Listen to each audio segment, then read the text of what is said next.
Assalamualaikum warahmatullahi wabarakatuh.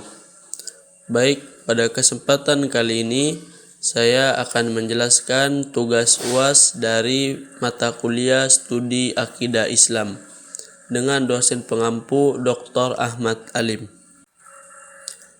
Perkenalkan, nama saya Hasbullah Ramadan. Saya dari mahasiswa PAI Fakultas Agama Islam semester 1.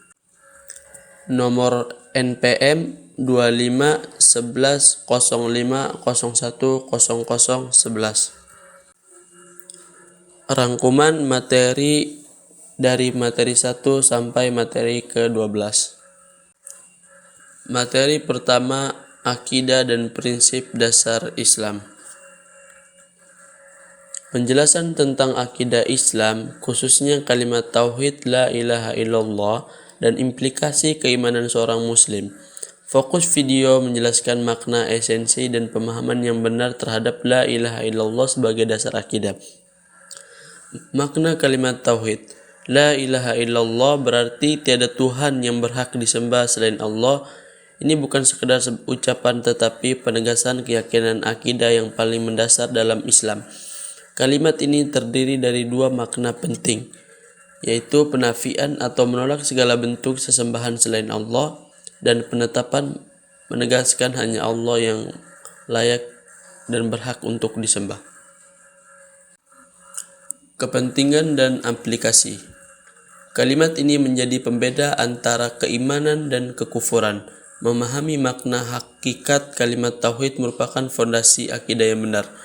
Akidah yang lurus mempengaruhi seluruh amal ibadah dan membentuk kehidupan muslim yang konsisten untuk sesuai tuntunan Islam.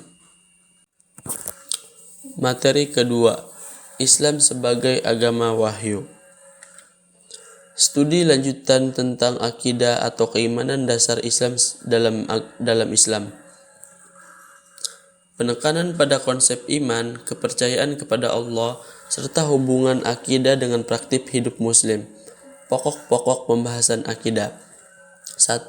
Makna akidah dalam Islam. Akidah adalah keyakinan dasar untuk membentuk keimanan dari seorang muslim kepada Allah, malaikat, kitab, rasul, dan hari akhir, dan takdir baik dan buruk. 2. Dimensi akidah dan syariat. Akidah menjadi dasar keimanan, sedangkan syariat adalah aturan ibadah dan praktik hidup akidah yang kuat. Materi ketiga, Islam sebagai agama wahyu. Integrasi akidah, ibadah, akhlak. Keimanan bukan sekadar pengetahuan tetapi berpengaruh pada akhlak dan perilaku nyata dalam kehidupan sehari-hari. Inti dan pesan implikasi. Akidah sebagai pondasi hidup muslim. Keimanan kepada Allah dan prinsip akidah memandu seluruh aspek ibadah dan hubungan dengan sesama. Akidah menjadi landasan etika. Akidah yang dipahami dan diamalkan secara benar menghasilkan perilaku baik dan akhlak mulia yang menonjol dalam kehidupan. Materi keempat, perkara yang membatalkan keimanan. Studi akidah Islam tentang dasar-dasar keimanan dan keyakinan dalam Islam. 1. Definisi akidah. Penjelasan apa itu akidah dalam Islam dan keyakinan menjadi dasar iman seorang muslim. 2. Unsur utama akidah. Meliputi rukun iman atau percaya kepada Allah, malaikat, kitab, rasul, hari akhir, dan takdir baik maupun takdir yang buruk. Yang ketiga, peran akidah dalam kehidupan. Menjadi fondasi moral kehidupan, menjadi petunjuk dalam menghadapi tantangan hidup. Kesimpulan dan pesan utama. Akidah merupakan inti dari iman yang harus dipahami dan diamalkan. Keimanan yang kuat membentuk keteguhan hati menjalankan ajaran Islam.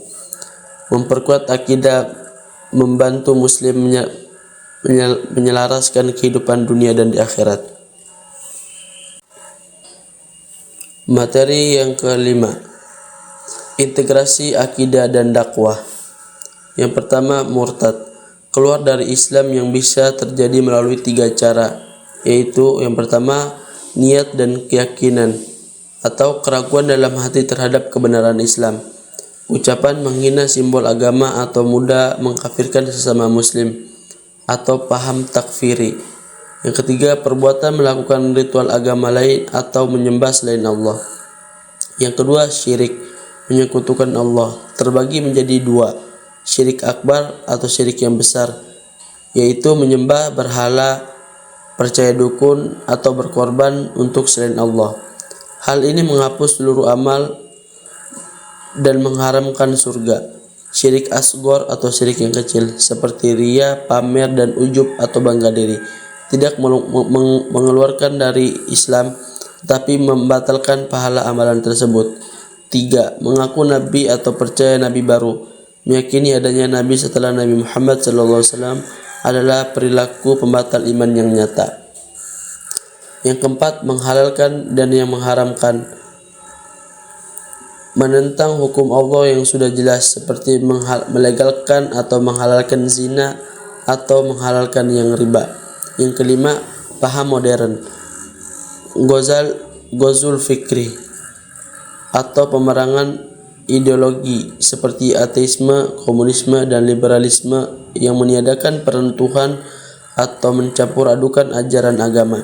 Fondasi utama seorang muslim yang harus dijaga dan diperbarui secara konsisten dengan zikir atau terutama kalimat la ilaha illallah. Pembatal akidah tidak hanya berupa perpindahan agama secara formal, tetapi juga bisa melalui ucapan atau mengkafirkan orang lain, perbuatan syirik, sihir, atau ramalan, hingga pemikiran modern yang menyimpang.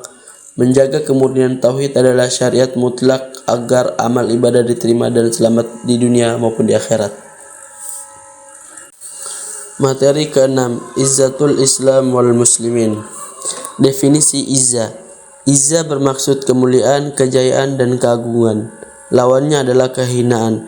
Seorang muslim yang memiliki izzah tidak akan melakukan perbuatan rendah seperti maksiat, rasuah, atau jenayah, karena perkara tersebut akan menghinakan dirinya di hadapan Allah dan di hadapan manusia. Sumber izzah dalam Islam. Yang pertama adalah tauhid. Kemuliaan hanya bisa dicapai dengan menyembah Allah yang Maha Esa. Yang kedua adalah ukhuwah dan loyalitas. Kekuatan umat Islam terletak pada perpaduan dan sinergi sesama muslim, terutama dalam aspek ekonomi dan sokongan sosial. Amal soleh, kebaikan dan ketaatan akan mengangkat derajat seorang, manakala dosa membawa energi yang negatif dan menghinakan. Yang selanjutnya, budaya ilmu. Allah mengangkat derajat orang yang berilmu tanpa mengira latar belakang dari orang tersebut. Status sosial mereka, contohnya kisah hamba yang menjadi pemimpin karena ilmu Al-Quran. Materi yang ketujuh, Izzatul Islam wal Muslimin bagian kedua. Pilar-pilar kejayaan Islam. Yang pertama, mengikuti manhaj nubuwah. Kejayaan hanya bisa diraih dengan mengikuti jejak tuntunan Rasulullah SAW. Allah akan menjadikan kemenangan bagi mereka yang meniti jalan ini. Yang kedua, kemajuan sains dan teknologi. Umat Islam harus menguasai teknologi seperti nuklir dan militer agar memiliki wibawa di mata dunia. Beliau mencontohkan B.J. Habibie yang diakui dunia lewat penemuan teorinya. Namun sayangnya belum ada yang dikembangkan atau dilanjutkan oleh umat ini. Kemuliaan dan kejayaan umat Islam tidak datang secara tiba-tiba, melainkan melalui kombinasi antara kekuatan spiritual, tauhid, doa, sabar, manhaj nubuwah, dan kekuatan material penguasaan, sains dan teknologi. Umat Islam dituntut untuk berjuang secara nyata di dunia melalui dakwah dan pendidikan agar tidak tertinggal dan tetap memiliki martabat di kancah global. Materi ke-8, wasatiyah dalam akidah. Wasatiyah berasal dari kata ummatan wasaton, yaitu umat pertengahan, yang berarti umat pilihan yang adil. Islam berada di jalan yang tengah, tidak ekstrim ke kanan atau ifrat atau berlebihan, dan tidak juga ekstrim ke kiri, tafrit atau mengurangi ajaran. Keseimbangan atau tawazun. Seorang muslim harus seimbang dalam segala sisi kehidupan antara dunia dan di akhirat, ilmu dan amal, serta antara rasa takut, khauf dan harapan atau roja. Dunia sebagai jembatan. Muslimin atau orang muslim dilarang meninggalkan dunia secara totalitas. Harus ada ikhtiar atau usaha sebelum tawakal.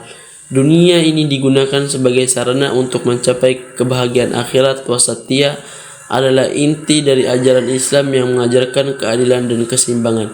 Dengan menerapkan prinsip pertengahan, seorang muslim tidak akan terjebak dalam fanatisme buta atau liberalisme yang bebas.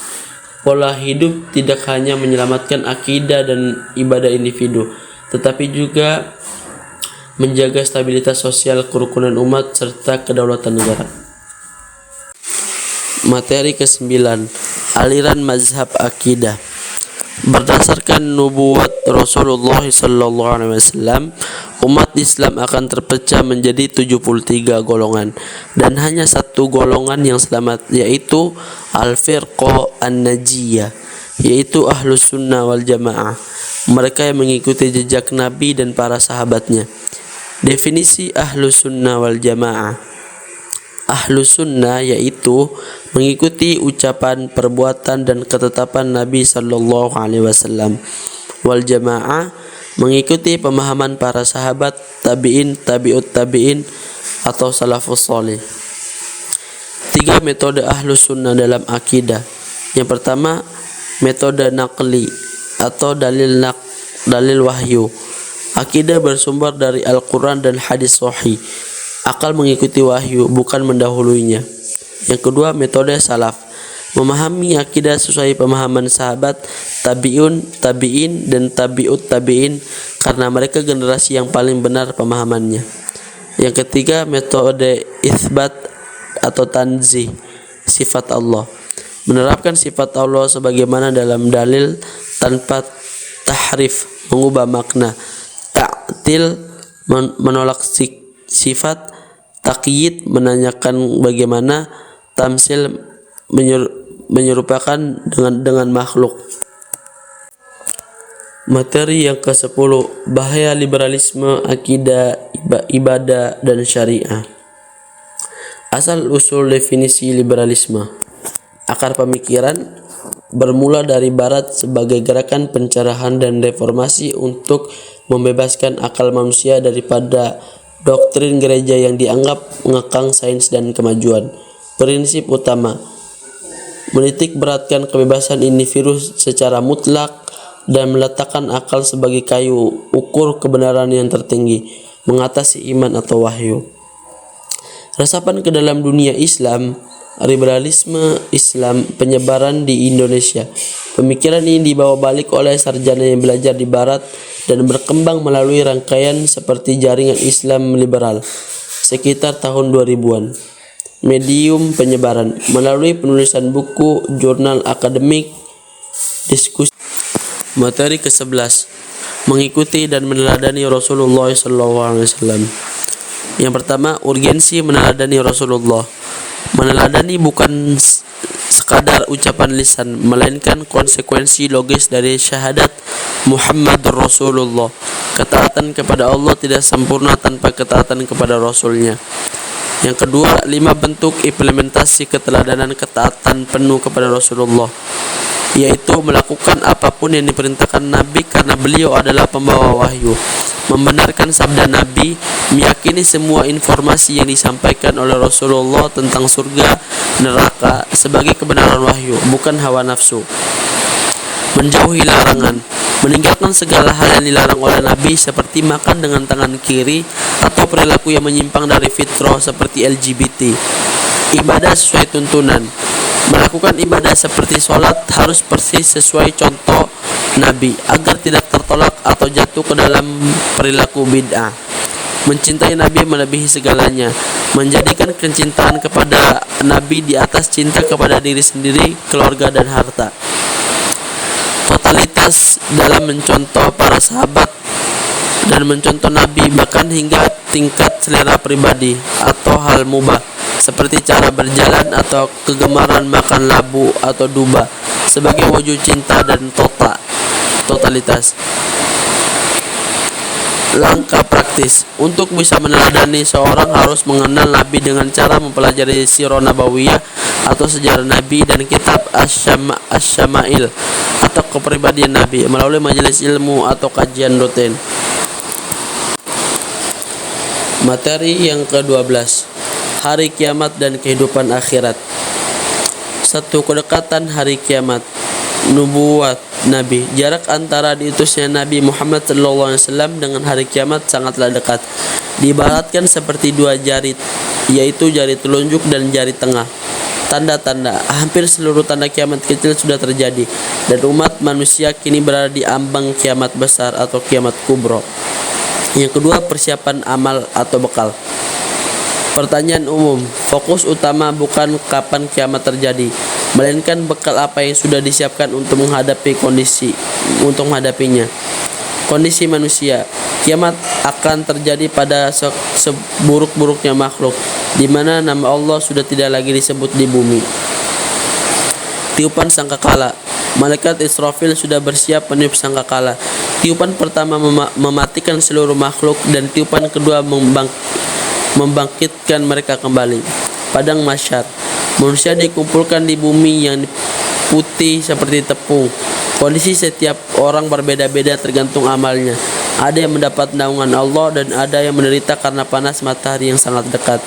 Hisab dan mizan, setiap amal sekecil biji sawi pun akan ditimbang secara adil. Kesombongan di dunia ini akan berbuah kehinaan di hari akhir nanti.